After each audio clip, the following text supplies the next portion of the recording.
स्वाभिमानपूर्वक बाँच्न चाहने काङ्ग्रेसहरूले झन्डा उठाए अहिलेका चाहिँ नेतृत्व उठाएको होइन त अहिले सातो पुत्लो गएको छ अब रेणुले हारिन् भने त्यहाँबाट यिनले चुनाव जित्दैनन् शेरबहादुर देउवालाई यो पार्टीबाट कसरी सम्मानपूर्वक घोक्रे ठ्याक लातले पछाडि हानेर कसरी हुन्छ ननिकाल्ने हो भने काङ्ग्रेस भनेको जम्मा जम्मै हिजो बिपी थिए अरे भनेर सोच्नुपर्छ त्योभन्दा बाहेक केही पनि भेटिँदैन शेरबहादुर देउवा सभापति भयो त्यसो भए शेरबहादुरकै मात्रै सबै आदेश पालना हुने हो भने यी तल गाउँका ती अरू किन चाहिए केपी ओलीको यो बाङ्गो अम्लो मात्रै हेर्नका लागि पनि लाखौँ मान्छे चाहिँ उपस्थित हुन्छन् के कुरा गर्नुभएको तपाईँले एकचोटि चितवनवासीलाई सोधेर आउनुहोस् त यी दुईटा र जगन्नाथ कुन चाहिँ यो नेपाली कङ्ग्रेसमा तपेका नेताहरू हुन् कुन पहिलाका नेता हुन् सबभन्दा पहिला यिनीहरूभन्दा को सिनियर नेता हो भनेर सोध्नुहोस् त एकचोटि मेरो दृष्टिकोणमा राजेन्द्र लिङ्गदेन प्रचण्ड केपी अथवा चुनावमा हाम फाल्ने सबै दलहरू मेरो लागि चोरसँग किन त्यो अहिले चितवनमा केपी ओलीसँग अनि झापामा दमकमा गएर चाहिँ काङ्ग्रेस र माओवादीहरूसँग किन मिलेको त फेरि उम्मेदवारमा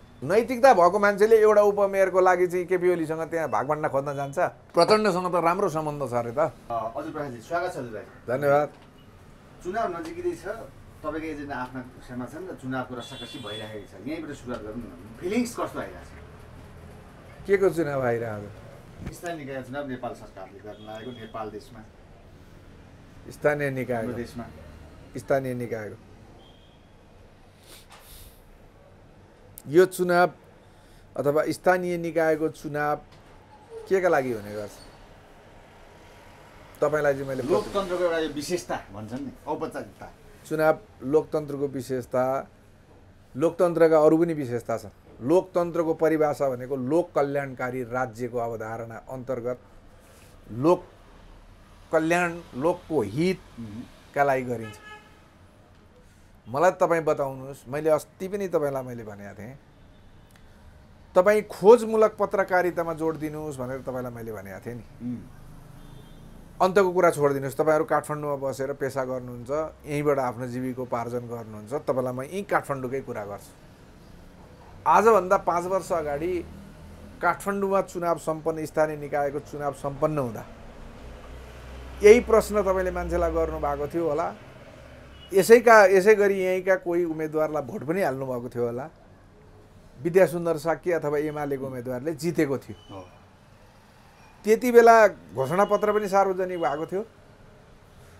धेरै कुराहरू कमिटमेन्ट गरेका थिए नि हो त्यो विषयमा तपाईँहरूले गएर अहिले एमालेसँग प्रश्न सोध्नुभयो तपाईँहरूले 5 वर्ष यो राजधानी जस्तो महानगरको तपाईँहरूले नेतृत्व गर्नुभयो के गर्छु भन्नुभएको थियो के पुरा गर्नुभयो के पुरा गर्न सक्नु भएन भनेर तपाईँले सोध्नुभयो यो कुरामा विद्यासुन्दर साक्यले भन्नुभयो कि मलाई जनताले अझै मन जिते अझै पनि उठ्थे हुन्थ्यो भन्नुभएको थियो मैले महानगरमा जनतालाई खुसी पारेको छु भन्नुभएको थियो ठिक छ सुन्नुभएको थियो नि एक मिनट सुन्नुहोस् कसले के भन्नु होइन कसले के गरौँ महत्त्वपूर्ण हुन्छ के गरेनन् विद्यासुन्दर भन्न त मलाई म आजका दिनमा म उठेको भए अथवा मैले जितेँ भने मैले गरेँ भने म भोलि यहाँबाट चाहिँ मङ्गल ग्रहभन्दा अरू सबै मङ्गलमा चन्द्रमामा पुगेँ म बृहस्पतिमा पुगेर आउँछु भनेर भनौँला अरे त्यस्तै कुरा भनेको थियो मोनोरेल खोइ बाटाघाटा हेर्नु भएको छ कतिवटा ठाउँमा अहिले त मोटरसाइकलमा आएको होला कतिवटा खाल्डा पार गर्दै आउनुभयो त ढाड झनै खुस्कियो ठाउँमा खुस्कियो भने विद्यासुन्दरले त्यति राम्रो काम गरेका थिए भने विद्यासुन्दरलाई क्यान्सर रोग लागेको पनि छैन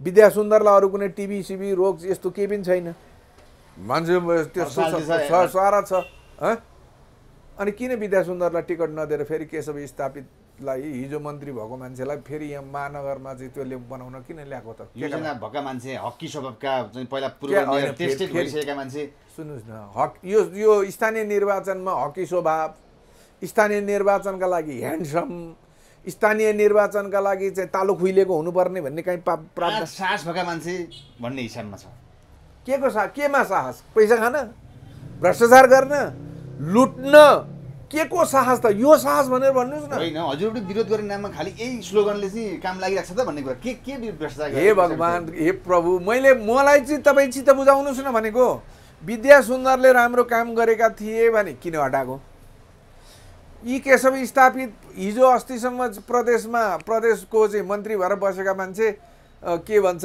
एमालेकै त्यति बेला चाहिँ के अरे मुख्यमन्त्री थिए क्या र पौडेल दोरमणी उनकै के अरे मन्त्री भएर बसेको मान्छे मुख्यमन्त्रीसँग चाहिँ कुरा नमिलेर उनलाई चाहिँ हठात के अरे बर्खास्त गरेर अर्को मान्छे लिएर आएको त्यो हठात के अरे बर्खास्त गर्नुपर्ने कारण किन जन्मियो यी कुरा खोज्नु भएको छ तपाईँले किन हटाए मुख्यमन्त्रीले केशव स्थापित ठिक थियो भने मुख्यमन्त्रीलाई कारबाही गर्नु पर्थ्यो यी ठिक थिएनन् यी गलत थिए भने फेरि यिनलाई ल्याएर यत्रो महानगरको जिम्मेवारी दिने किन लिएर आयो विवादको कुरा त उनलाई आइराख्छ जीवनमा उनले भनिसके केशव स्थापितको पर्यायवाची शब्द भनेकै विवाद मलाई मतलब छैन भनेपछि यो के अरे स्थानीय निर्वाचनको प्रमुखलाई चाहिने योग्यता भनेको विवाद त्यही हो त्यसो भए होला योग्य होला म त सरी मलाई थाहा भएन त्यसो भए 8 साहस भएको मान्छे भएको माइती गर्न त्यति धेरै काम गरेको थियो नि तपाईँलाई थाहा थियो नि त सबभन्दा पहिला मेयर हुँदाखेरि 8 साहस भनेको त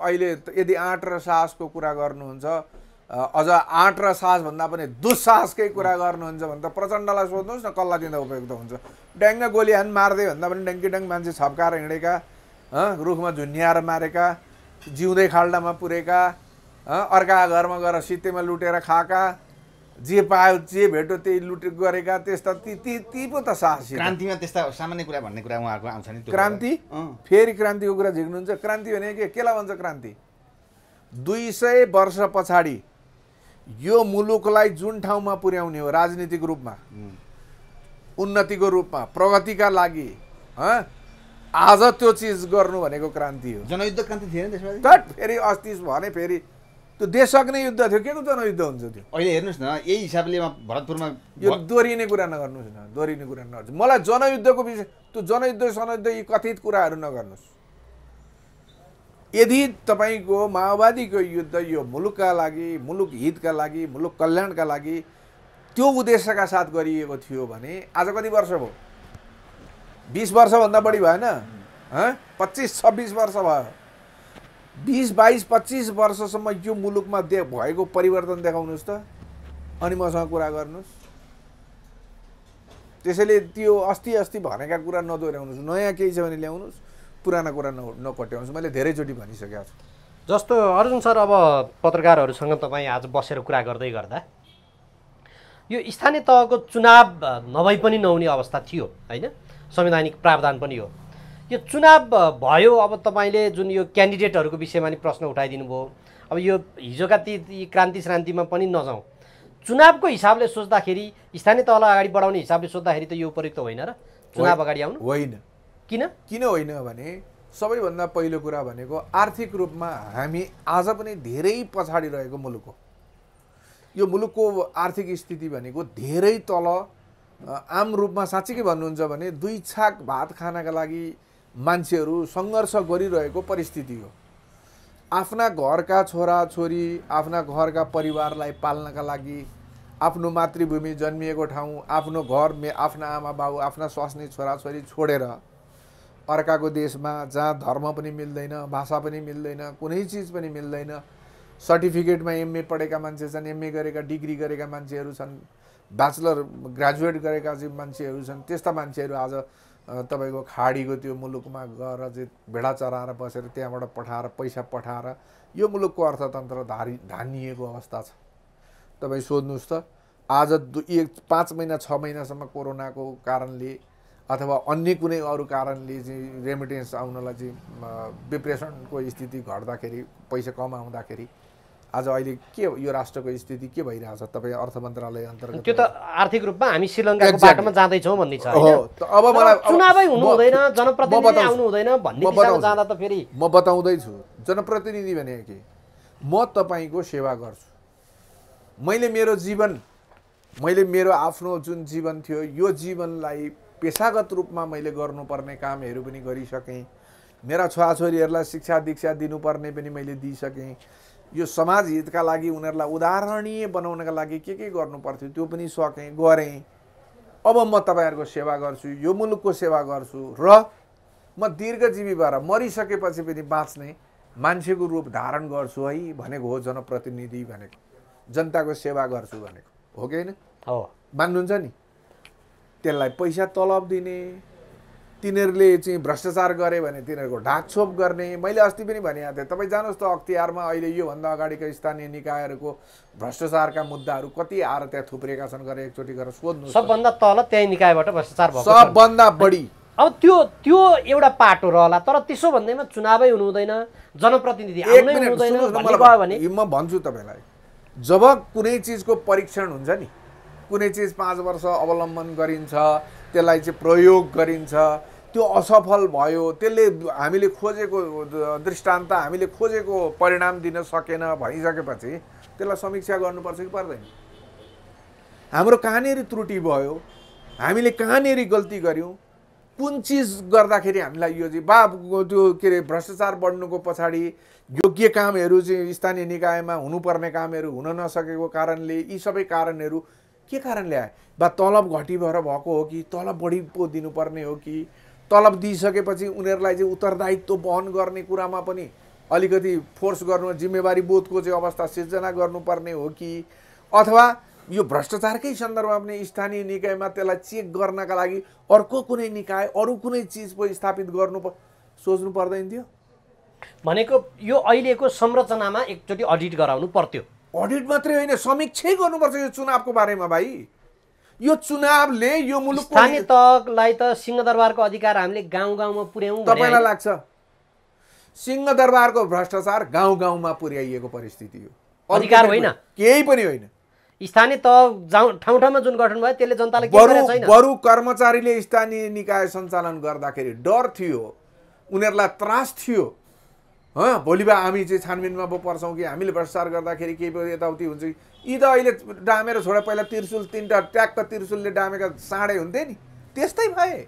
जानुहोस् न हेर्नलाई, कसरी बोल्छन्, कसरी कुरा गर्छन्, जनताको सेवा गर्न आएको मान्छे त्यसो गर। एउटा कुरा, आज म यो महानगरको अधिकार प्राप्त उम्मेदवार हुने अधिकार प्राप्त गरेको नागरिक म पनि हुँ। हजुर हो, म अहिले यो महानगरको यदि प्रमुखमा उठ्नु परेको भए म तपाईँको घर घरमा गएर हजुर मलाई भोट दिनुहोस्, म यसो गरेर साष्टाङ्ग दण्डवत गर्दै हिँड्दिनँ थिएँ। गर्नै पर्दैन थियो त। यिनै यहाँका बासिन्दाको सेवा गर्नु छ, आफ्ना घर परिवार स्वास्नी छोराछोरी सबै चिज छोडेर सेवा गर्न जाने मान्छेले हात जोडेर यसो किन गर्नु पर्यो? नागरिकले पो भन्नु पर्यो त, ओ यो मान्छेलाई चाहिँ हामीले भोट दिनुपर्छ, यसले हाम्रो लागि गर्छ। आज चाहिँ हात जोडाएर खुट्टा ढोगाएर अझ उता चिताउनुमा कि कहाँ त म लम्पसार परेको पनि देख्दै थिएँ। त्यो किन गर्छ मान्छेले? किन गर्छ मलाई भन्नुहोस् न। जनताको 24 घन्टा उसले सुत्न पनि पाउँदैन, खान पनि पाउँदैन, राम्रो त्यो पनि हुन पाउँदैन। त्यस्तो जनताको सेवा गर्ने पद त्यहाँ लाभ छैन, त्यहाँ कुनै पनि प्रकारको फाइदा छैन भने त्यो मरिहत्ते ज्यान छोडेर किन लाग्छ मलाई बताउनुहोस् त? त्यसैबाट थाहा हुँदैन। म उम्मेदवार भएको भए कुनै हालतमा पनि म त्यो त्यस्तो गरेर गर्दिनँ। म त सिधा भन्छु, तपाईँ काठमाडौँको मान्छे, तपाईँ घरबाट फोहोर अझै उठाएको छैन, के चाहिँ भयो त्यसपछि? त्यो ढुकुन्जेलसम्म हेर्दै नेता के हेर्नु? तपाईँ राइट टु रिजेक्ट, नागरिकको अधिकार भनेको मौलिक हकभित्र म यसलाई रोज्छु, यसलाई रोज्दिनँ, कुनैलाई पनि रोज्दिनँ भन्न पाइन्छ कि पाइँदैन? अथवा रिकल गराउनु, अथवा मैले चाहिँ रोजेको उम्मेदवारले ठिक काम हिजो भने जस्तो काम गरेन, त्यसले गर्दाखेरि म यसलाई चाहिँ फिर्ता बोलाउँछु भन्न पाउँछ कि पाउँदैन? त्यो त उन्नत खालको व्यवस्थामा होला। अनि यो चाहिँ कस्तो खालको त? त्यो सिस्टमै उन्नत छैन, हामीहरूको अहिले घटिया छ। कतिपय हाम्रो जनप्रतिनिधिहरू जो छन् नि स्थानीय तहका, तिनले त 5 वर्षको तलब पनि लिएनन्, भत्ता पनि लिएनन्, भएका सबै बरु पैसा स्वास्थ्य संस्था बनाउन, विद्यालय बनाउनलाई पनि खर्च गरेर उदाहरणीय काम पनि त गरेका छन् नि। छन् भने तपाईँहरू त्यो सार्वजनिक गरिदिनुहोस् न, ल्याउनुहोस् न त्यस्ता मान्छेलाई। सबैलाई एउटा बास्केटमा हाल्नुपर्ने अहिले अवस्था, मैले बोल्दाखेरि एउटै बास्केटमा हाल्नुपर्ने अवस्था सिर्जना भयो कि भएन? त्यस्ता मान्छे छन् भने ल यो गाविसमा जम्मा बजेट यति थियो, त्यस बजेट अन्तर्गत यी कामहरू भए, गाडी खरिद यतिको भयो, साइकल खरिद यतिको भयो, अपाङ्गलाई यति पैसा लगानी गरियो, बाटोघाटोमा यति लगानी गरियो, शिक्षामा यो सुधार गरियो, ती कुरा आजसम्म छन्, देख्नु भएको छ? कतिपय मिडियामा आइरहेछन्, त्यो छन् भने त्यसलाई गर्नुहोस्, तुलना गरौँ। काठमाडौँकोले गरेन भने यो मान्छेले गरेन, यो पार्टीले गरेन, यसले चाहिँ क्षमा यदि गरेन। विद्या सुन्दर होइन नि त, एमाले हो नि हिजोको दिनको त। विद्या सुन्दर भन्ने होइन नि हामीले त पार्टी जब दलगत सिस्टममा व्यवस्थामा पार्टीको मान्छे उम्मेदवार हुन्छ, अनि पार्टीको मान्छे उम्मेदवार भइसकेपछि त्यसले त्यो असफल वा सफल भन्ने हुँदैन। पार्टी हुन्छ, यदि त्यो असफल भयो भने पार्टीले उसलाई निर्देशन गर्नुपर्छ त्यो बिचमा। तिमीले यो बाचा हामीले चाहिँ के अरे घोषणा गरेका थियौँ, तिमीले पुरा गर्न सकेनौ। त्यो पुरा गर्न नसकेको हुनाले चाहिँ तिमी बिचैमा छोड भन्नु पनि सक्नुपर्छ। त्यो त काहीँ पनि हुँदैन। तपाईँको अहिले सुन्नुभयो होला नि यो के अरे निर्वाचन आयोगको प्रमुखको कुरा। यदि पार्टीले भोलिका दिनमा यसले चाहिँ हामीले भने जस्तो गरेन, यसलाई रिकल फिर्ता गरिदियो भने जस्तो गर्नु पर्यो। त्यो किन बन्देज लगाउन सक्दैन? किन गर्दैन? सबै ठाउँमा नराम्रो भयो म नभनौँला, जहाँ इमान्दार, तर बास्केट त एउटै पर्यो नि। सबै ठाउँमा एउटै चिज भयो कि भएन? त्यस्ता राम्रा गर्ने उत्कृष्ट गर्नेहरूलाई राष्ट्रले पुरस्कृत गर्नुपर्ने, राष्ट्रले पुरस्कार दिनुपर्ने, राष्ट्रपतिबाट आभूषणले एकदम विभूषित गर्नुपर्ने। विभूषित कस्तालाई गरिन्छ? अदालतमा आफ्ना पक्षमा चाहिँ निर्णय गरिदिने न्यायाधीशलाई। यसो अरू जनता ठगेर ढाँटेर लुटेर लिएर आएर चाहिँ के अरे सरकारलाई पैसा बुझाएका छन्, मन्त्रीलाई पैसा बुझाएका छन्, अरू स्थानीय निकायमा चाहिँ सिडिओलाई पैसा बुझाएका होलान्, कोकाललाई बुझाएका छन्, तिनीहरूलाई देख्नु भएन? एउटा अस्ति कत्रो चाहिँ भाइरल भइरहेको थियो एकजना मालपोत कार्यालयको अधिकृतको। हेर्नुहोस् त, 1 महिना 15 दिन अगाडि राष्ट्रपतिले विभूषण लगाइदिने, 15 दिन पछाडि भ्रष्टाचारमा पक्रेर लिएर आउने भनेपछि त्यो विभूषणको त्योभन्दा ठुलो बेइज्जती के हुन्छ होला?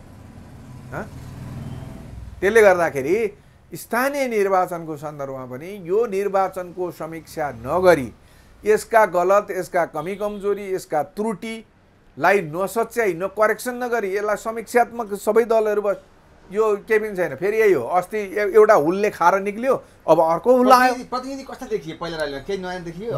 मैले भनिहालेँ, मैले आजसम्म मेरो आफ्नो मैले जति पनि उम्मेदवारहरूको सन्दर्भमा मैले देखेको छु, अनुभूति गरेको छु, त्यसमा यो चाहिँ ठिक,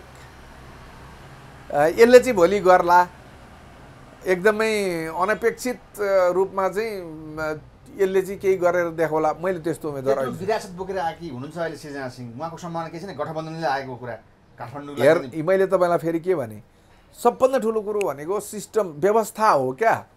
तपाईँको वार्डको अध्यक्षलाई लगभग अधिकार प्राप्त छ। उल्लेख गरेका क्रियाकलापहरूको मूल्याङ्कन गर्ने त्यो एउटा महिला प्रमुख भइसकेपछि उनले सबै कुरो गर्न सक्छिन् भन्ने होइन। पहिला त व्यवस्था बनाउनु पर्यो नि, यसलाई चेक जाँच गर्ने चाहिँ आधारहरू त निर्माण गर्नु पर्यो नि, परेन? कर्मचारीको तलब थोरै छ र भ्रष्टाचारमा चाहिँ उन्मुख हुन्छ भने तलब बढाइदिनु पर्यो होला। यदि त्यति गर्दा पनि भ्रष्टाचार गर्छ भने दण्डित गर्नका लागि चाहिँ अलिक कठोर प्रावधान हुनु पर्यो होला।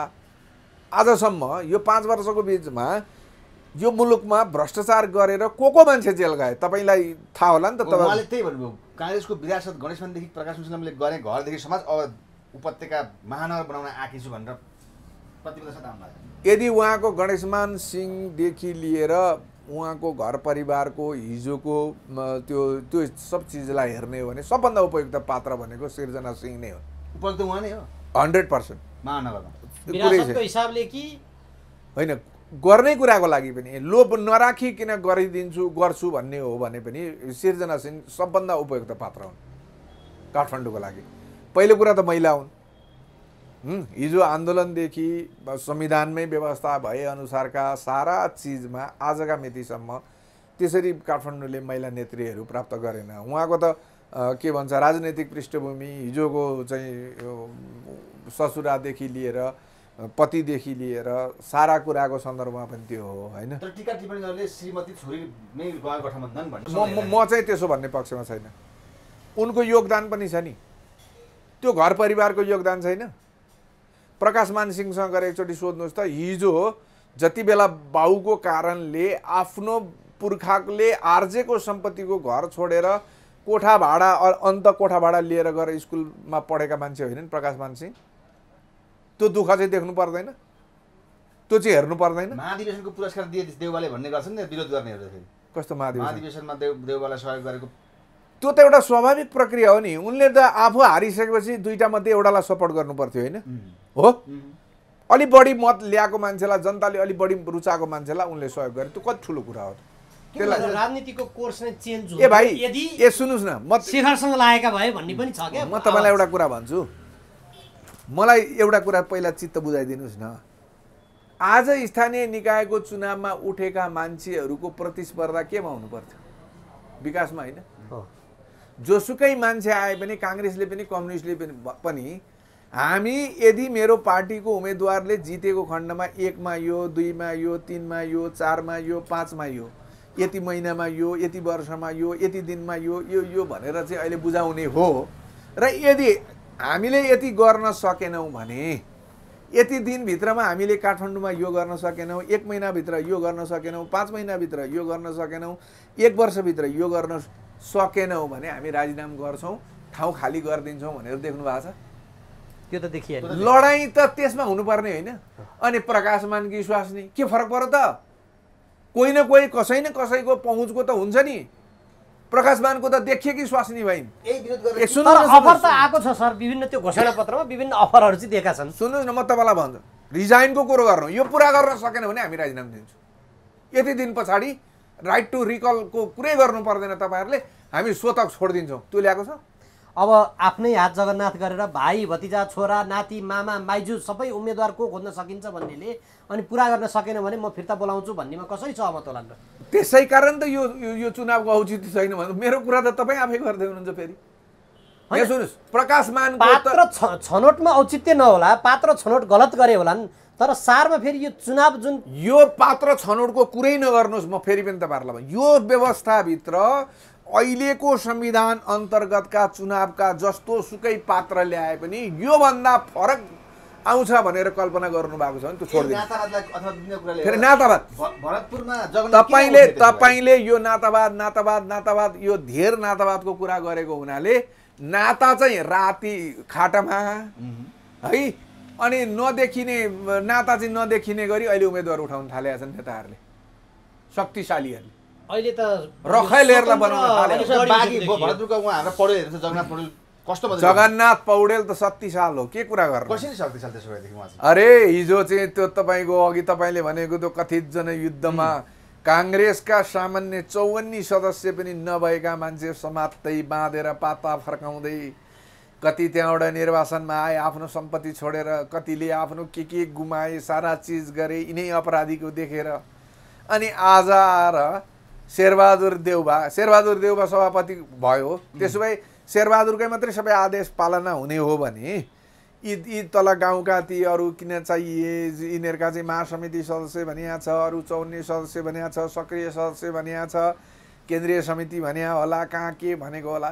शेरबहादुरका कोठाबाट सबै निर्देशनहरू त्यसरी पालना गर्ने हो, त्यसरी जाने हो भने यो किन चाहियो? बालकृष्ण खाँडसहित उमेश श्रेष्ठ व्यक्ति कति अफर र धम्की दिन गए। तपाईँ यो चुनाव पछाडि काङ्ग्रेसले, म धेरै कुरा बोल्दिनँ किनभने म काङ्ग्रेस पनि होइन, म त एउटा विशुद्ध स्वतन्त्र नागरिक भएको नाताले यो चुनावमा काङ्ग्रेसले जे भोग्छ, जे बेहोर्छ नि, त्यस पछाडि पनि उचित एउटा समीक्षा गरेर शेरबहादुर देउबालाई यो पार्टीबाट कसरी सम्मानपूर्वक घोक्रे ठ्याक लातले पछाडि हानेर कसरी हुन्छ ननिकाल्ने हो भने काङ्ग्रेस भनेको जम्मै हिजो बिपी थियो अरे भनेर सोच्नुपर्छ। त्योभन्दा बाहेक केही पनि भेटिँदैन। समस्या देउबा हेर्दै जानुहोस्, 100% हेर्नुहोस्, हिजो जो मान्छेले गलत आफ्नो निर्णय चाहिँ कार्यान्वयन गराउन नपाएको झ्वाकमा राजीनामा दिनुको सट्टा पार्टी विग्रह गरेर पार्टी फुटाएर त्यत्रो तमासा देखाएर हिँडेको मान्छे पछि चाहिँ घुमिफेरि रुमजाटार फेरि यही पार्टीभित्र आएर चाहिँ समाहित भएको मान्छे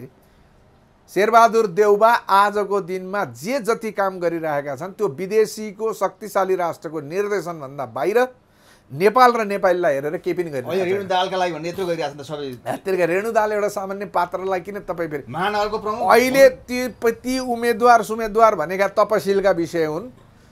यो यथार्थमा वास्तविकतामा नेपालमा आफ्नो स्वार्थ लाद्नका लागि विदेशी शक्ति यो गठबन्धन सिर्जना गर्न पनि विदेशी शक्ति र यो आउने परिणामहरूमा पनि नेपालको फाइदा, नेपाललाई उचित हुने चिज भन्दा नेपाललाई अनुचितै भए पनि विदेशीहरूको स्वार्थ पुरा गर्नका लागि यो सबै चिज भइरहेछ।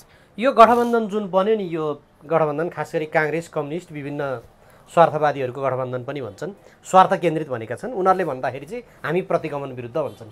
यो गठबन्धन त्यसो भए विदेशी डिजाइन अन्तर्गत बनेको हो, तपाईँको निष्कर्ष यही हो? एकदम। त्यसको मोहरा चाहिँ प्रचण्ड हुन् कि शेरबहादुर देउवा हुन् कि को हो त? माधव नेपाल हो नि त। आज सत्तामा जान चाहनेका लागि आज मलाई जहाँसम्म लाग्छ तपाईहरूले जति दिनुभयो, अहिलेको सरकारले जति दियो योभन्दा बढी म दिन्छु भनेर केपी ओली शरणमा गयो भने यो 24 घण्टाभित्र यो सरकार पुनः ढल्छ। अस्ति प्रयास भएको थियो, किन ढलेन त फेरि? के प्रयास भएको थियो? एमसिसी अगाडि त प्रयास भएकै हो नि त्यो खालको।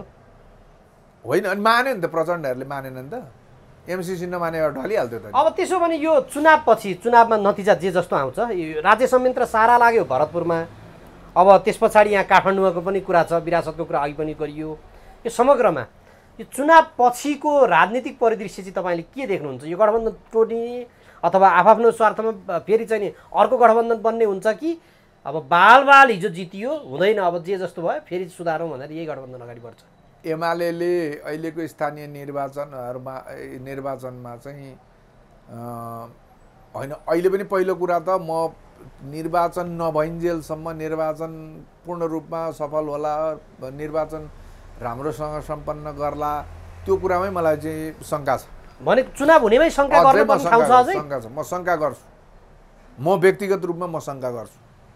मतपत्र कतिपय छापिएको छैन, कतिपय समस्या छ। होइन, छापियोस् नछापियोस् त्यो के कारणले चुनाव बिथोलिने हो? त्यो कारण के हुन सक्छ? यो चुनाव अर्थहीन चुनाव छ। यो चुनावले मुलुकको समग्रतामा अथवा लोकतन्त्रको परिभाषाभित्र यो चुनावले केही पनि नतिजा ल्याउन सक्दैन।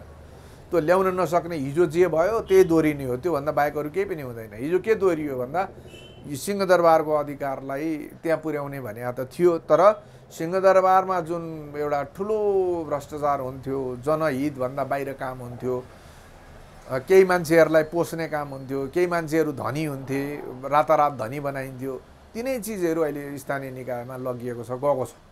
त्यसलाई सुधार गर्नुपर्ने धेरै कुराहरू थिए, त्यो भएन। विकास कहीँ ठाउँमा भएको छैन, गाउँमा बाटा भन्छ भने त सुन्नु न, मुलुक सुन्नुहोस् न, मुलुकको ढिकुटी सकेर जति ढिकुटी समाप्त भयो, जति ऋण राष्ट्रले विदेशीहरूसँग ऋण लियो, त्यो ऋण लिएको राष्ट्रिय ढिकुटीबाट सम्पन्न भएको जति पनि चिज छ त्योसँग तुलना गरेर त्यो विकासलाई जोड्नुपर्छ नि भाइ। तपाईँ 1 अर्ब खर्च गरेर एउटा स्थानीय निकायमा चाहिँ 10 करोड खर्च गरेर जम्मा 50 लाखको काम हुँदैन भने त्यसलाई विकास भन्ने? त्यसमा यो अहिले भ्युटाको कुरा पनि आइरहेछ नि। यहाँ सुन्नुहोस् त, यस्तो बेइज्जती कुरा, लाजमर्दो कुरा तपाईँ गर्नुहुन्छ। तपाईँ त्यो भ्यू टावरबाट यदि साउदी अरबियामा कतारमा त्यो खाडीमा चाहिँ त्यो काम गर्ने भेडा चराउने नेपालीलाई देखिन्छ भने मसँग कुरा गर्नुहोस्। म तपाईँलाई फेरि पनि भन्दैछु, तिनीहरूले पठाएको रेमिटेन्स कम आउँदाखेरि मुलुक धराशायी हुन आँटो भनेर तपाईँहरू आफै भन्नुहुन्छ।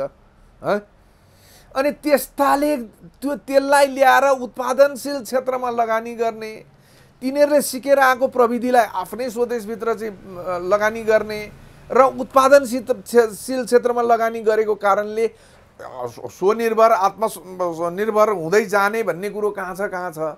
चन्दा मागेर, भिख मागेर, तलुवा चाटेर विदेशबाट यति पैसा ल्याएर म यो गर्छु र त्यो गर्छु। तपाईँ एउटा काम गर्नुहोस्, यो जुन छ नि हाम्रो खानी तथा भूगर्भ विभाग, त्यहाँ जानुहोस् तपाईँहरू एकचोटि। त्यहाँ गएर तपाईँहरू के माग्नुहोस् भने आजसम्म तपाईँहरूले गर्नुभएको अन्वेषण अनुसन्धानमा यो मुलुकभित्र कुन कुन खानीहरू छन्, त्यसको क्यापासिटी क्षमता कतिको छ, त्यो कति क्षमताका छन् तिनीहरू, त्यसबाट मुलुकले यदि ती खानीहरू उत्खनन गर्ने हो भने यो मुलुकले के कति पाउन सक्छ, त्यसबाट हाम्रो विदेशी मुद्रा कति सञ्चित हुनु छ, हाम्रो व्यापार घाटा कति कम हुन सक्छ। तपाईँ डाटा लिएको छ अहिलेसम्म जानु भएको छ? केपीओलीको भनाइअनुसार भ्युटाले के भैँसीले दुध दिएछ दिनु पर्यो भन्ने जनता त्यसरी लागेका छन् देशमा, किन यस्तो भयो भन्ने? सुन्नु, भैँसीले दुध दिने अरे दुधभन्दा बढी दिनुपर्छ। केपीओलीले भनेको चाहिँ सबै ढुङ्गा यही भनाइलाई जो मान्छे जिन्दगीभरि चाहिँ गएर एउटा जेलभित्र बसेर बाहिर खोया बिर्के खाएर हिजो अस्तिसम्म गरेर हिजो भारतले दिएको पैसा डकारेर अनि त्यस पछाडि अहिले आएर चाहिँ बोल्दै जथाभावी बोल्दै हिँड्छ, त्यही मान्छेको कुरा। भैँसीले दिने दुध भन्दा बढी त्यो भ्यू टावरले फाइदा दिनुपर्छ, अनि मात्रै त्यो भ्यू टावरको अर्थ छ। खान नपाउनेहरूका लागि भ्यू टावरको के मतलब? रोल्पाका भित्तामा पनि भ्यू टावर बनाएकै छ, जहाँ जहाँ देखियो नि त अस्ति त सामने। फेरि तपाईँलाई म भन्दैछु, आज यो देशमा एक आङ छोप्न नपाउने, एक पेट खान नपाउने, स्कुलको अनुहार नदेखेका त्यस्ता मान्छे कति छन्? ती गरिबहरूको अगाडि त्यो भ्यू टावरको के अर्थ? पहिला त त्यो आवश्यकता आधारभूत रूपमा चाहिने आवश्यकता पुरा गर्नु पर्दैन भने यी नेताले किन सुन्दैन कि सुनेको नसुनेको थ्यार तेरिका यिनीहरूलाई केही पनि थाहै छैन। यी पुङ्गा पण्डित भन्ने पहिला थियो पुङ्गा यिनीहरू यी अहिले नेता भन्नुहुन्छ नि के को नेता? नेतासँग त दृष्टिकोण हुन्छ, नेतासँग योजना हुन्छ, नेतासँग एक्सन प्लान हुन्छ, प्लान अफ एक्सन निर्माण गरेका हुन्छन्। म यति वर्षभित्रमा यो देशलाई यहाँ पुर्याउँछु, त्यसका लागि चाहिने आवश्यक चिजहरू यी हुन्, हाम्रो देशमा यति खानी छन्, हाम्रो देशमा यति यो उत्खनन गर्न सकिने चिजहरू छन् जसलाई हामी यति वर्षभित्र जाब एउटा पुल बनाएको 5 वर्षभित्र टिक्दैन, भत्किएर जान्छ, आँखा अगाडि देखिरहेछ। ठेकेदारसँग नाम जोडेर चाहिँ प्रधानमन्त्रीको नाम बाहिर लिएर आइन्छ।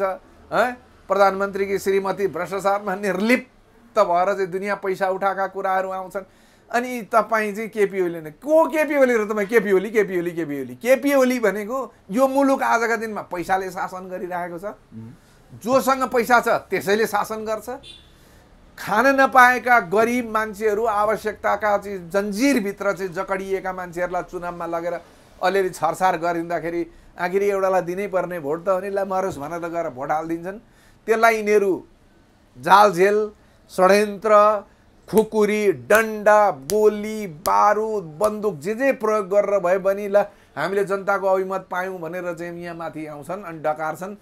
त्यो हामी बाध्य छौँ। त्यति हो। वृद्ध भत्ताको नाममा माधव नेपाल ओलीको टकरार सुन्नुहुन्छ नि, हामीले दिएको मैले दिएको भन्ने, यता माधव नेपाल ओली त्यसो भनेर हुन्छ। तिनीहरूका बाउको वीरता तिनीहरूका बाउको अंशबन्डमा प्राप्त गरेको चिजबाट दिएको हो।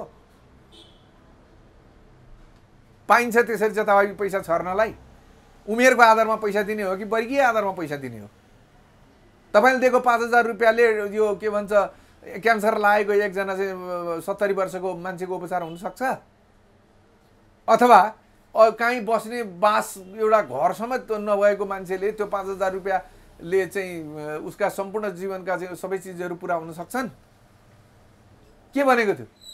अनि विनोद चौधरीको बाउ जुन 70 वर्ष काटेको होला उसको विनोद चौधरीको बाउलाई दिएको त्यो पैसाको के अर्थ हुन्छ? राष्ट्रबाट त्यसै छर्न पाइन्छ? राष्ट्रिय ढिकुटी भने यिनीहरूका बाउले अंशमा दिएको ल तैँले मनपरी गर भनेर दिएको हो। दुरुपयोग हो त्यसो भएदेखि 100% दुरुपयोग हो। भोटका लागि त्यही हो धाँधली, त्यही हो भ्रष्टाचार भनेको। मुख्य भ्रष्टाचार त्यसरी गर्छ, नीतिगत भ्रष्टाचार। गाउँमा हजुरबा हजुरआमाहरू एमाले दिएको छ वृद्ध भत्ता गयो भनेर भोलि त्यही त हामी आज यो अवस्थामा पुग्यौँ। एमाले बुढाबुढीलाई दिएको छ भने आज आर्थिक रूपमा देश सङ्कटमा छ भने त्यो उपज पनि त एमालेकै होला नि त। त्यसरी पनि सोच्नु पर्यो नि। विकास हुन सकेन, हामीले सोचे अनुसारको विकास प्राप्त गर्न सकेनौँ। हाम्रा छोराछोरीलाई भेडा चराउन पठाउन बाहेक यही स्वदेशमा राखेर उनीहरूलाई चाहिँ रोजगारी दिन सकेनौँ। त्यसको त्यो अबजस पनि त लिनु पर्यो होला नि। जस जति जम्मै म लिन्छु अबजस जति मेरो होइन भन्न पाइन्छ त? मलाई मेरा छोराछोरीहरूसँग नेपालमा बस्न मन थियो। मेरी छोरीलाई मैले यहाँ खर्च गरेर डक्टर बनाएको थिएँ। मेरो आँखा अगाडि मेरी छोरी होस्, म बिरामी हुँदाखेरि मेरी छोरीको उपचार होस् भन्ने म चाहन्थेँ। मेरी छोरीलाई त्यति खर्च गरेर मैले यो मुलुकको एउटा डाक्टर बनाएँ, तर 24 घण्टा लगभग ड्युटी गर्दाखेरि मेरी छोरी 30,000 रुपियाँ कमाउँथे। त्यो 30,000 रुपियाँले उसले यहाँ जीविकोपार्जन गरेर बस्न सक्छ? अहिलेका शिक्षा मन्त्रीको भनाइ सुन्नु भएन? हामी चाहिँ जनयुद्ध गर्दैन, हाम्रा छोराछोरीले चाहिँ नेता हुन नपाउने, त्यो मैले अस्ति तपाईँलाई हो कि अर्कोलाई मैले भनिसकेँ। सिलसिलामा आयो नि। सुन्नु न, मेरा अगाडि लिएर आउनुहोस् न, मैले झापड हान्छु कि हान्दिनँ त्यस पछाडि थाहा हुन्छ भने। मुलुक बनाउने, विदेशमा बसेका नेपालीहरूलाई नेपाल फर्क भन्न सक्ने, नजाऊ त्यहाँ यहीँ तिमीलाई चाहिँ रोजगारी सिर्जना गर्न सक्छु भन्ने मान्छे पनि नेतृत्व हुन्छ, लिडरसिप हुन्छ, दृष्टि सहितको चाहिँ एकदम दूरदृष्टि दूरद्रष्टाका रूपमा स्थापित हुन्छ। भेडा चराएर पठाएका पैसा यहाँ नेपालमा ल्याएर मनपरी गरेर त्यस पछाडि विदेशीहरूसँग ऋण ल्याएर ऋणको पैसा हाम्रा टाउकामा ऋण बोकाएर अनि मनपरी त्यस्तो पनि हुन्छ। तपाईँहरू हो त्यही हो। विश्लेषणात्मक रूपमा यो मुलुकमा कति ऋण आयो यो 5 वर्षमा, त्यो ऋणले के गर्न सके, आज कुन खानी कुन उत्खनन भए।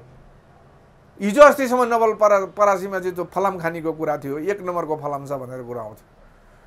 तपाईँलाई मैले अस्ति पनि भने खानी तथा भूगर्भ विभागमा जानुहोस् न एकचोटि, त्यो माथि हाम्रो चाहिँ युरेनियम छ अरे, त्यो युरेनियमको के कति प्रगति भयो, त्यो उत्खनन हुन्छ कि हुँदैन त्यो दैलेखमा पेट्रोल खाने भनेर त्यहाँ छ भनेर भनेको छु।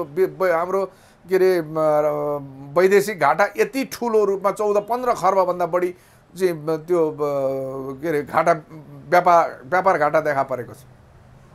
आज त्यो व्यापार घाटा देखा पर्नुको पछाडिको कारणले गर्दाखेरि आज विदेशी मुद्रा सञ्चितमा यत्रो चिज भएको छ। अनि अर्जुन सर, जस्तो हामीले 7 सालदेखि यता पटक पटक देश बनाउनु भनेर लड्यौँ, 3 पुस्ता तपाईँको लोकतन्त्रमा बित्यो। नेताहरूले हामीले यत्रो गऱ्यौँ मात्र भन्छन्। अहिले भर्खरै भन्यो देश श्रीलङ्काको बाटोमा गयो, व्यापार 16 खर्बको बजेट आउँछ, 13 खर्ब त व्यापार घाटामै गइसक्यो, अब देश बन्न सकेन। देश बन्न नसक्नुको खास कारण चाहिँ के हो भनिदिनु त? मैले भनिनँ छाडेर काम सारा एक काम रोजिरहेछु, यो देशमा म एउटा मानिस खोजिरहेछु। हिजो मानिस थियो कि थिएन?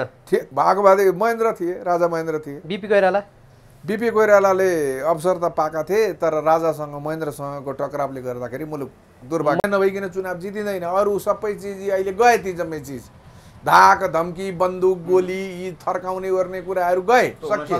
त्यो सम्भव छैन। अब त्यो छिटफुट रूपमा कुनै कतै कुनै गुन्डाले कुनै हतियाराले त्यो गर्ला बेग्लै कुरा, तर संस्थागत रूपमा हिजो प्रचण्डले घोषणा गरे जस्तो कसैको बाउको तागत छैन। त्यति छोड्दैन त्यो केही त्यो त्यस्ता कुरासँग केही छैन। मात्रै अहिले चाहिएको छ पैसा। 64 सालको माओवादी बन्नुस्, नेतृत्वले प्रोटेक्सन गर्छ भने प्रचण्डलाई पनि त म भन्छु नि त, 70-72 जना राष्ट्रिय सुरक्षा मेरो भत्ता मैले तिरेको करबाट जुन तपाईँ अघि पछि लगाएर निकाल्नुहुन्छ, ती सबैलाई हटाएर तपाईँका 64 सालका भत्तुवा अगाडि पछाडि लाएर हिँड्नुहोस्, तपाईँलाई म त्यस दिन मान भन्नुला। ल मेरो पनि भनिदिनुहोस् त लगेर। उस झोपडी जस्तो जानु भनेर घर बनाउनु थालिसकेको चितवनमा गर्छन् कि भन्ने आशा हो क्या। अब अहिले सातो पुत्लो गएको छ। अब रेणुले हारिन् भने त्यहाँबाट यिनले चुनाव जित्दैनन् है। अब यिनले त्यस पछाडि मलाई जहाँसम्म लाग्छ फेरि सांसद भएर आउनको लागि केपी ओलीसँग गएर खुट्टा ढोग्नुपर्छ कि अहिले हेर्नु, यो चुनाव महत्त्वपूर्ण छ यिनीहरूका लागि।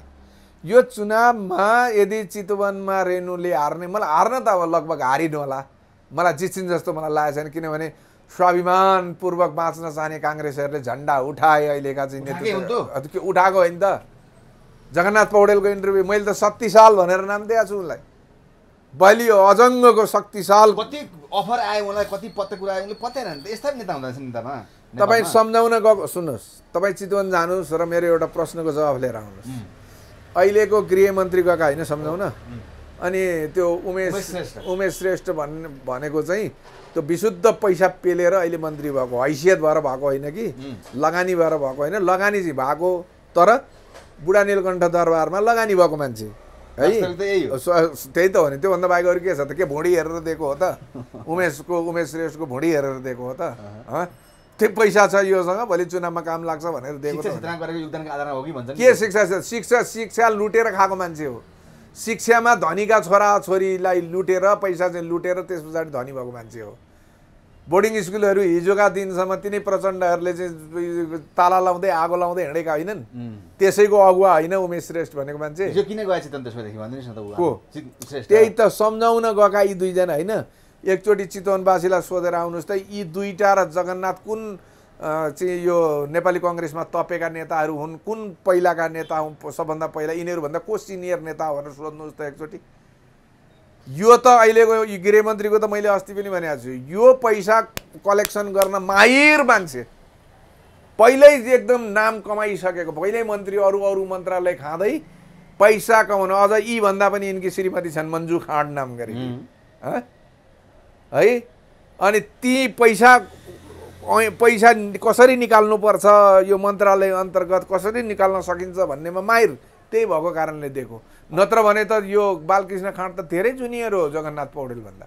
अर्जुन सर, जस्तो यो अहिले जगन्नाथ पौडेल भनौँ, त्यहाँ सापकोटाहरू छन् होइन, जसको चाहिँ नि त्यो खोजियो, पार्टीबाटै निष्कासन गरे। उनीहरूले पार्टीबाट निष्कासित हुने गरेर उनीहरूलाई त सांसदको अफर पनि थियो जगन्नाथ पौडेललाई त भन्ने छ। जेस उनलाई विभिन्न अफर थिए, अघि हामीले कुरा पनि गरिहाल्यौँ।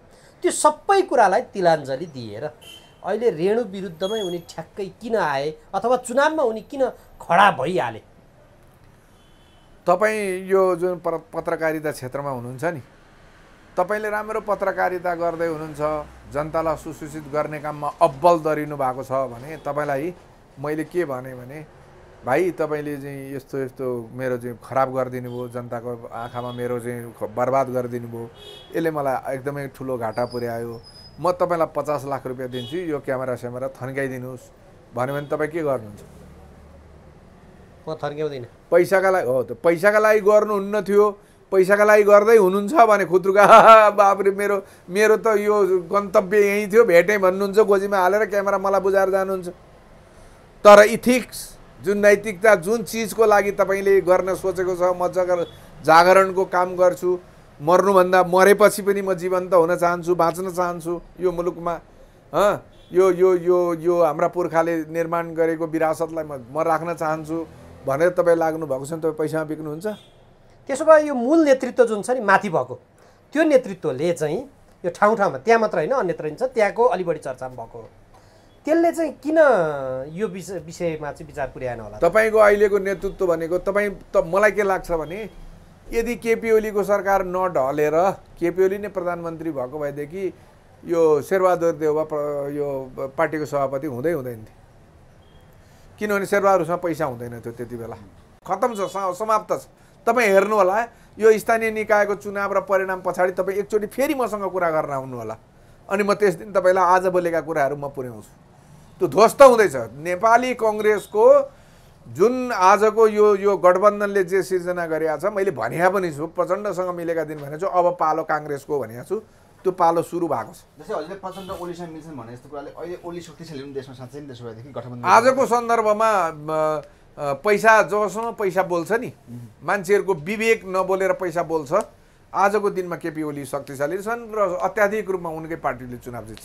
एउटा एक्सक्लुसिभ खबर आएको छ, यो आजै नियुक्त हुने कुरा, धीरज प्रताप सिंहलाई चाहिँ 16 महिना जुनियर एआइजी बल्ला सिंहलाई चाहिँ आइजी बनाउने निर्णय गरिएको छ र यसको विरुद्धमा आइजिपी नियुक्तिमा वरियता मिचिएपछि 2 सिनियर एआइजी हुनुहुन्छ विश्वराज पोखरेल र सहकुल थापा अदालत जाने कुरा आयो, भर्खरैको खबर हो।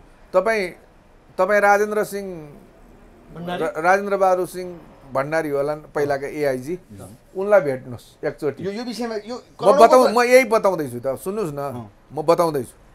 वामदेव गृहमन्त्री थिए, एमालेको सरकार थियो है, 1-2 अर्ब कति रुपियाँ चाहिँ उनले पुलिसलाई निकासा गरेर के हतियार किन्नको लागि, मतलब पुलिसले मागेको छैन, तर एकजना भट्ट थरका मान्छेले गएर राजेन्द्र बहादुर सिंह एआइजी थिए, त्यो उसमा के अरे यो के भन्छ तिनीहरूको त्यो किन्ने खरिद गर्ने ठाउँको एआइजीमा, के अरे डिआइजीमा यिनले गएर चाहिँ पुरा धम्कीपूर्ण रूपमा ल यसरी हामीले पैसा निकालेको छ, तपाईँहरू के हतियार त्यो गर्ने हो, त्यो मागेर पठाउनुहोस् भनेर आज आएको पनि छ, न्युजमा आएको पनि छ।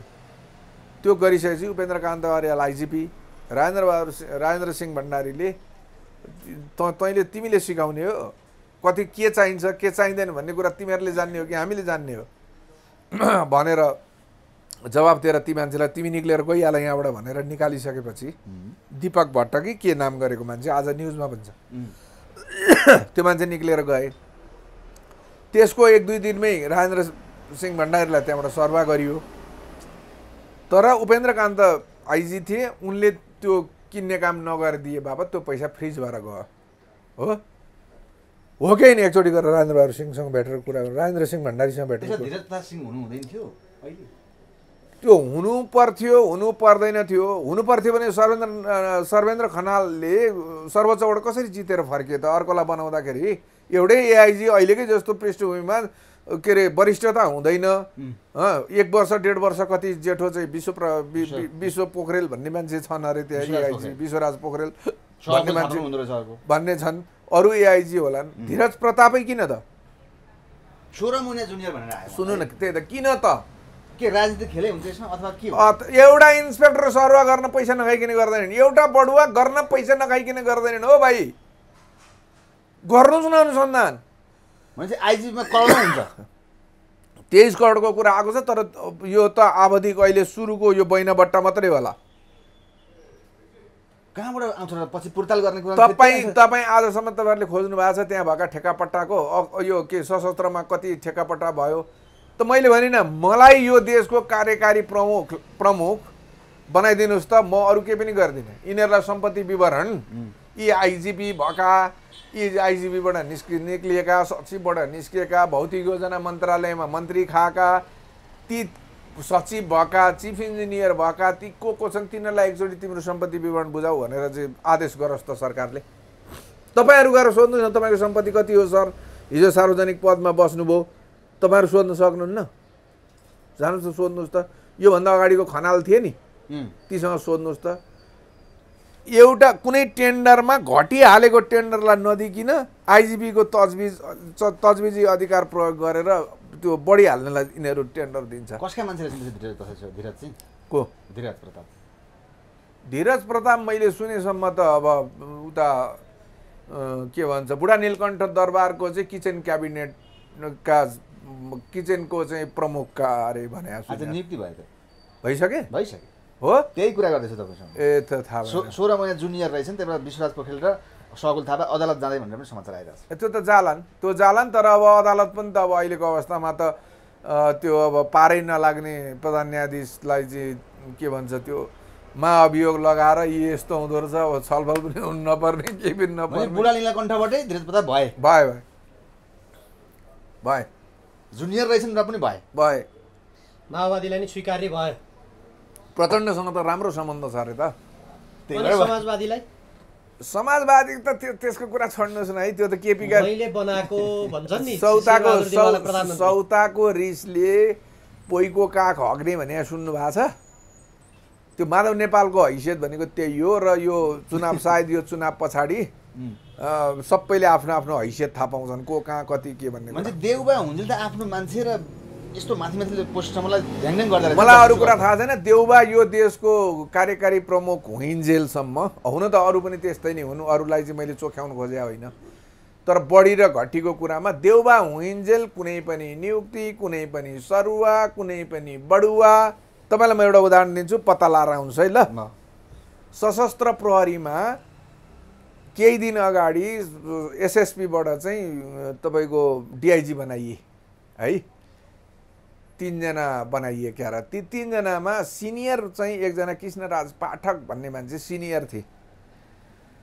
उनले पनि हाले, दरखास्त हाले, तर बिचरा ऊ अलि सरल, अलि सिधा, पैसा नभएका, पैसा कमाउनु नसक्ने त्यस्तो मान्छे भएको कारणले गर्दाखेरि उनलाई दिएन। ती 3 जना भए हो। आजभन्दा 1.5 महिना अगाडिको कुरा। ती भइसकेपछि अहिले चाहिँ आइजिपी रिटायर हुने भइसकेपछि त आइजी रिटायर भए। रिटायर भइसकेपछि आइजिपीको ठाउँमा एउटा एआइजी गयो, एउटा एआइजीका ठाउँमा एउटा डिआइजी गयो भनेपछि एउटा डिआइजीको पद खाली भयो हो। अब त्यो डिआइजी पदको लागि यिनीहरूले एआइजीको खाली भएको ठाउँमा पनि पदपूर्ति अस्ति गरिसके होइन, आइजिपीको पनि गरिसके। त्यो डिआइजीको चाहिँ अहिले सूचना निकाल्यो भने तिनै कृष्णराज पाठक भन्दा बाहेक अरूले निवेदन हाल्न पाउँदैन है, किनभने अरू एसएसपी पनि पूर्ण भइसकेका छैनन्। तर यो चैत 25 गते तिनीहरू पूर्ण हुन्छन् अरे, अरू पनि दरखास्त हाल्न पाउँछन्। त्यो दरखास्त हालिसकेपछि त प्रतिस्पर्धा भयो। प्रतिस्पर्धा भइसकेपछि त डाक बडाबड बोल कबोलको स्थिति सिर्जना भयो होइन। त्यसले गर्दाखेरि त यो हुने हो होइन। अब प्रकाशमान सिंहले गृहमन्त्रीलाई फोन गरेर होइन त्यो डिआइजीको चाहिँ त्यो निकाल्न मिल्दैन काजी भनेर सोध्नुभयो, मेरै अगाडि सोध्नुभयो। सोद्धाखेरि गृहमन्त्रीले के जवाब दिनुभयो थाहा छ? त्यो अहिले ननिकाल्ने, त्यो अहिले त्यो निकाल्नु हुँदैन, त्यो निकाल्नु, किन निकाल्ने बित्तिकै त कृष्णराज पाठक त सिङ्गल छ। अब कृष्णराज पाठक भनेको मान्छे 54 को नियुक्ति भएको मान्छे। अब यो अहिले आउने प्रतिस्पर्धामा आउने 59 का मान्छे भने 5 वर्ष जुनियरहरूलाई प्रतिस्पर्धामा ल्याएर त्यो बिचरा सोझोलाई फालिदिएर अरूसँग माल खानलाई यो सबै गरिरहेछ। विश्वराजको त इमानदारिता सबै कुरा सबै चर्चा थियो नि, राम्रो काम गर्ने। त्यही भएर त पाएन त। इमानदारले यो देशमा के हुने हो र? इमानदार भएर मान्छे यो देशमा बाँच्न सक्छ भने के कुरा गर्नुभएको तपाईँ? आज त्यही भएको हो। के हो त? राजनीतिक लाइन पनि मिलाउनु पर्यो होइन। त्यसो भए सबभन्दा बढी पैसा विश्वराजसँग त्यो भन्दा डाकबडाबडमा माथि जाने भएको भए विश्वराजले पाउँछ। पैसा वाला धीरज प्रताप, त्यसो भए धीरज प्रताप चाहिँ होइन, उहाँ महान हो। उहाँले खानु पनि भएको छैन आजसम्म पुलिस भएर। उहाँ महान, जानुहोस् न 150 महान मान्छेहरू। यो गभर्नर प्रकरणमा नि माओवादी फेलर भएको हो माओवादी कसरी फेलियर हुन्छ? फेलियर हुने अब कुनै अर्थमन्त्रीको त्यत्रो राजीनामाको कुराहरू आयो, अहिले सामसुममा भयो। त्यो त नजिरै हो नि। पहिला माओवादीका पनि त एकजना के दिपेन्द्र छेत्री भन्नेलाई पुनर्स्थापित गरिदिएकै हो नि अदालतले। त्यो त कानुन बमोजिम यिनलाई चाहिँ हटाउन त्यसरी मिल्दैन। बोलचालै बन्द हुने, राष्ट्र ब्याङ्कले वार्षिक उत्सव गर्छ, अर्थमन्त्री डाकिन्न, समस्या त देखियो नि। अनि ठिक छ त, अनि त्यो त मैले अघि तपाईँलाई भनिसकेँ त। केपी ओलीले नियुक्त गरेका एमालेको चाहिँ के भन्छ स्कुलिङमा हुर्किएका अहिलेका गभर्नर होइन, एमाले नियुक्त गरेका मान्छे हुन् होइन। अनि त्यो कुन ठुलो कुरो हो त? त्यसलाई त अन्य त्यत्रो ठुलो रूपमा लिनै हुँदैन नि। त्यसो भए अन्तिम हामी कुराकानी, हजुरले अब देशमा चाहिँ के चाहेको? चुनाव पनि चाहिँदैन भन्नुहुन्छ, यी मान्छे पनि नेता भएन भन्नुहुन्छ, चाहिएको के भन्नुहोस् त? यदि देश बनाउने हो भने यो देशमा सबै खाले विज्ञहरू छन्। राजनीतिक रूपमा यो देशलाई चाहिँ लोक कल्याण, लोकहित, लोक कल्याणकारी राज्यको अवधारणा अन्तर्गत सञ्चालन गर्नका लागि के चिज गर्नुपर्छ भनेर लेख्ने मान्छेहरू पनि छन्। कानुनका एक विज्ञहरू पनि छन् यो देशमा। अनि विकास निर्माणसँग चाहिँ राम्रोसँग त्यो गरेका, हाइड्रोमा चाहिँ के भन्छ एमएससी एमई गरेर आएका मान्छे, पिएचडी गरेर आएका मान्छेहरू पनि छन्। भूगर्भसँग त्यस्तो गरेर आएका मान्छे पनि छन्। ठाउँ नपाएर विदेश पलायन भएर गएका छन् भने ती मान्छेहरूलाई पनि फिर्ता बोलाउनु पर्यो, ल्याउनु पर्यो। ती मान्छेहरूलाई पनि यो देशमा चाहिँ आओ, अब यो देश बनाउनु पर्छ, तिमीहरूसँग भएको विज्ञतालाई, तिमीहरूसँग भएको चाहिँ त्यो दृष्टिलाई अब यो देशमा लगाउने काम गर्नुपर्छ। तिमीहरूलाई उचित ठाउँ दिइन्छ, लु तिमीहरू फर्केर आओ भन्नुपर्छ। राष्ट्रिय स्तरका चाहिँ कार्यक्रमहरू गरेर तिनीहरूबाट सुझाव सङ्कलन गर्नुपर्छ, प्राथमिकताहरू निर्धारण गर्नुपर्छ। पहिलो कुरा के हो त्यो आवश्यकतालाई गर्नुपर्छ। भ्रष्टाचारलाई चाहिँ नीतिगत हुने भ्रष्टाचारदेखि लिएर माथिल्लो तहसम्म हुने जुन भ्रष्टाचार छ त्यसलाई सबै कुरा गर्नलाई अहिले राजेन्द्र लिङ्गदेनको क्रेज देख्नु भएन, मान्छे त्यता लागेको छ, उहाँको आवश्यकता हो।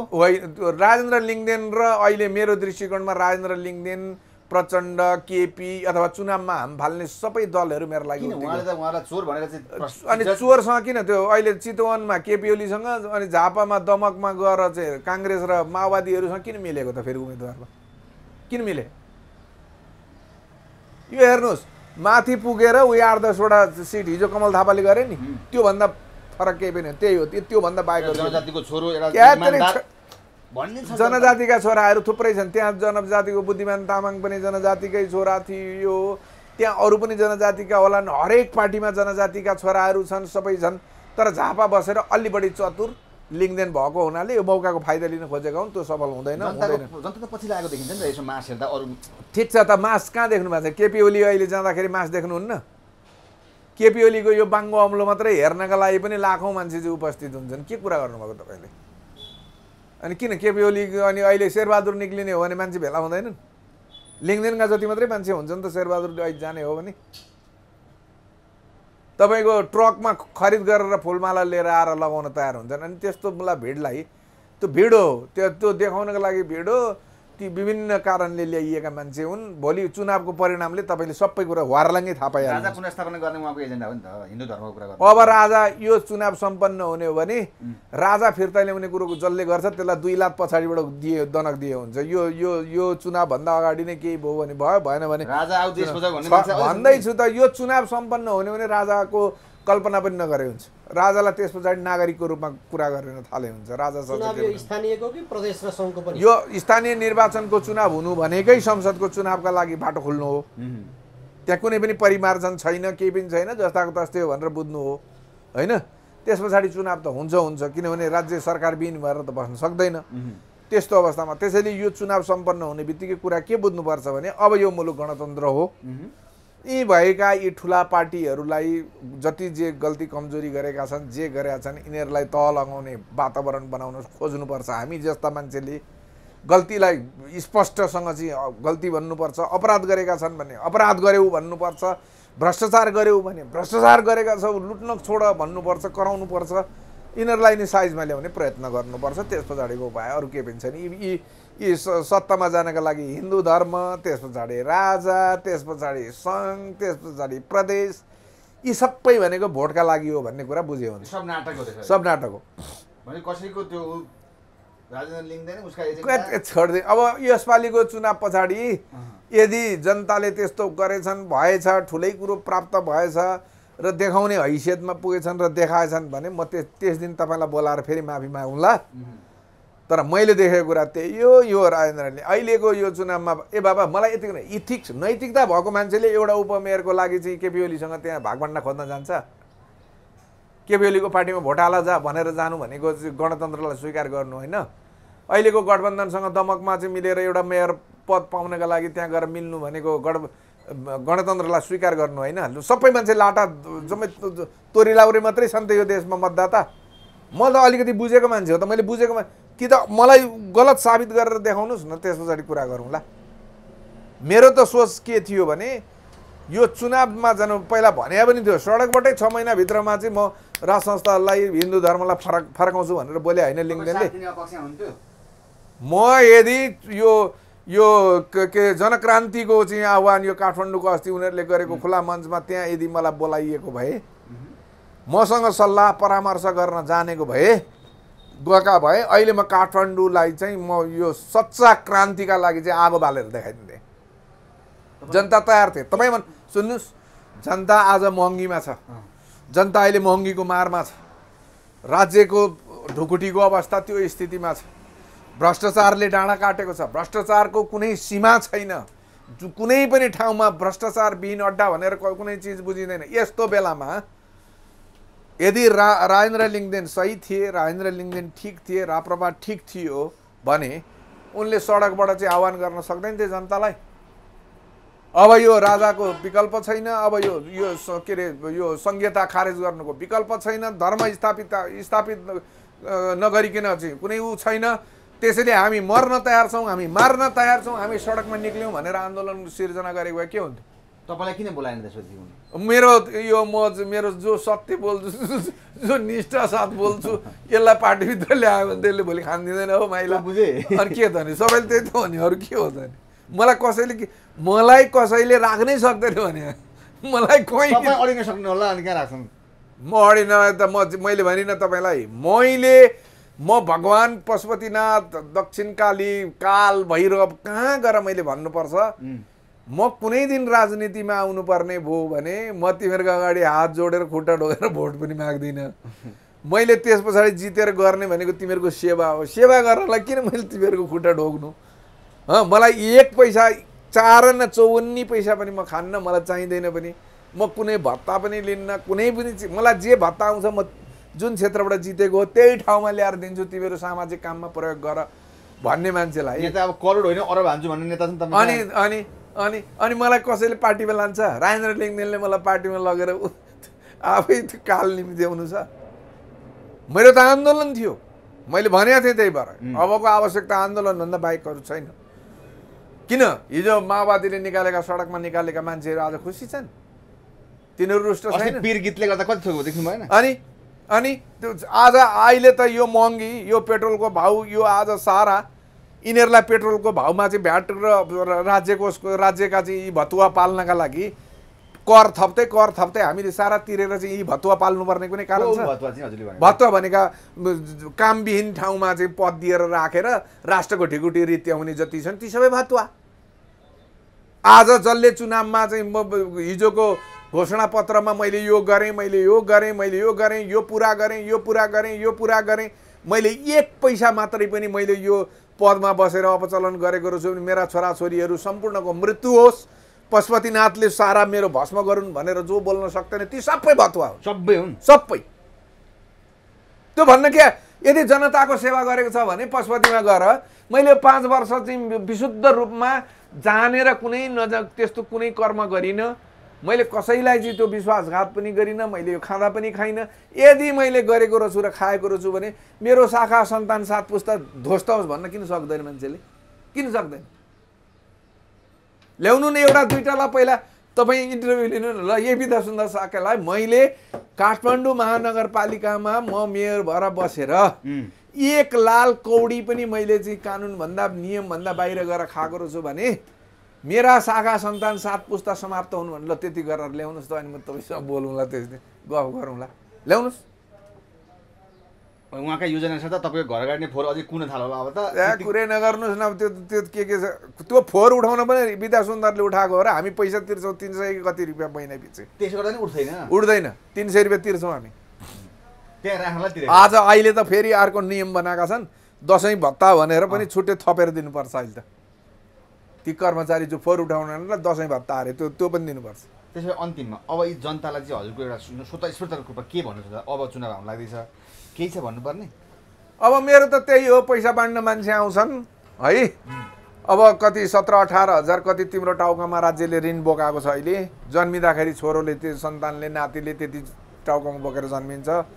कम्तीमा पनि परिवारमा कतिजना सदस्य छौ त्यो हेरेर त्यति पैसा चाहिँ त्यो ऋण बराबरको पैसा चाहिँ लिएर अनि भोट दिन्छौ कि त्यो पैसा खाएर अर्कालाई भोट दिन्छौ कि अथवा आन्दोलनमा राइट टु रिजेक्ट म यो मान्छेलाई चाहिँ भोट कुनैलाई अहिले देखिएका उम्मेदवार कुनैलाई पनि म भोट हाल्दिनँ, यी हाल्न लायक छैनन्, यी टेस्टेड मान्छे हुन्, म यिनीहरूप्रति मेरो विश्वास छैन भनेर चाहिँ त्यो अधिकारका लागि लडाइँ लड्छौ कि अनि अझ चाहिँ आफूले निर्वाचित गरेर पठाएको मान्छेले भनेअनुसारको काम गरेन भने त्यसलाई फिर्ता लिएर आउनका लागि चाहिँ फिर्ताको चाहिँ पाउने अधिकार त्यो खोज्छौ कि त्यसले गर्दाखेरि अबको भनेको जनता एग्रेसिभ एकदम आक्रामक भएर भोलिका दिनमा विकास निर्माणका काममा उनीहरूले गरेका काममा पनि कति काम गर्छन्, कति चिज कामै नगरिकन खान्छन्, कति के गर्छन् त्यो सबैको निगरानी नगर्ने हो भने यो चलिरहन्छ, सदियौँसम्म यस्तै हो चलिरहन्छ। अलिकति बुझेका जानेकाहरू विदेश जान्छन् है। अब मलाई पनि लाग्थ्यो मेरा छोराछोरीहरू यहीँ बसुन्, यही देशमा बसुन्, जहाँ जन्म्यौँ जहाँ हुर्क्यौँ, जसको पानी खायौँ, जसको दुध खायौँ, जसको गरौँ यहीँ गरौँ भन्ने मलाई पनि लाग्थ्यो। अहिले त म त विरक्त छु, सबै छोराछोरीहरू विदेश जाने भन्छन्, हुन पनि हो, केही छैन, न रोजगारी छ, न पढेअनुसारको काम पाउँछन्, न कुनै चिज पाउँछन्। अनि के गरेर मैले उनीहरूको भविष्यको लागि चाहिँ के गरेर खाओ भन्नु। अब अर्जुन सर जस्तो तपाईँलाई विरक्त लाग्यो त्यस्तै धेरै युवा पुस्तालाई विरक्त लागेर देश छोडे, तपाईँ मानिस खोजेर हिँडिराख्नु भएको छ। यो समग्र राजनीतिक प्रणालीमा कुरा गरिहाल्यो अहिले भर्खरै, कहिले बन्छ त देश? अब मैले भनिनँ जब चेतनाको स्तरले एउटा उचाइ समात्छ, जब यो विदेशमा चाहिँ आज भेडा चराउँदै गरेका मान्छेहरूभित्र चाहिँ एउटा चाहिँ आक्रोशको स्थिति पैदा हुन्छ, जब लाखौँ मान्छे सडकमा उत्रिन्छन् स्वतस्फूर्त विदेशीको पैसा डलर लिएर आएर मानव अधिकारका नाममा विभिन्न चाहिँ एनजिओ र आइएनजिओका नाममा बाटो बनाउने नाममा महिला सशक्तिकरणका नाममा बच्चाहरूको यो नाममा ऊ नाममा पार्टीको झोला बोकेको छ, विदेशबाट डलर ल्याउनका लागि बिहानदेखि बेलुकासम्म कुदिरहेछ। त्यस्ताका विरुद्धमा जब सडकमा मान्छे लाखौँको सङ्ख्यामा मान्छे निक्लिन्छ नि, बिस्तारै बिस्तारै निक्लिन्छ अनि बुढा नीलकण्ठ दरबार हुन्छ कि उता चाहिँ कताको चाहिँ के भन्छ त्यो बालकोट खुमलटार यी कहाँ छन् नि अहिले दरबार बनेका नयाँ नयाँ दरबारहरू स्थापना भएका छन्, त्यहाँ चाहिँ पहिला कुच भन्थे, कुच गर्दैनन् नि, डन्डा लिएर जब कुच गर्दैनन्, जब मान्छेले चाहिँ आफ्नो अधिकार साँच्चीको अधिकार कुरा बुझ्दैनन्, यो जातिगत रूपमा लडाउने, क्षेत्रगत रूपमा लडाउने, वर्णका आधारमा लडाउने, लिङ्ग तपाईँ हेर्नुहोस् त महिलाका बारेमा यिनीहरू के भन्थे हेर्नु भएन? आज तपाईँ खोजेर लिएर आउनुहोस् निर्वाचन आयोगमा गएर कुन दलले कति प्रमुखमा महिला उम्मेदवार दिएछ, कसले कति जानुहोस् त।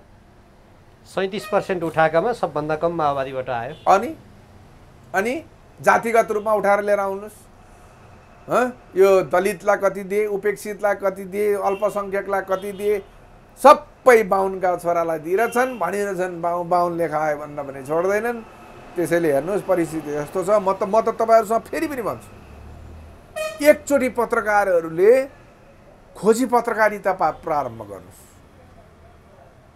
त्यो गर्न बरु के कति पैसा चाहिन्छ, बरु कहीँ कसैलाई गएर चाहिँ भन्नुहोस्, अलि त्यस्ता राम्रा मान्छे अलि धनाढ्य त्यस्ता छन् नेपालमा, नभएका होइन, त्यस्ता मान्छेहरू छन्, त्यस्तालाई भनेर कमसेकम खोज्नुहोस्, प्रयत्न गर्नुहोस्।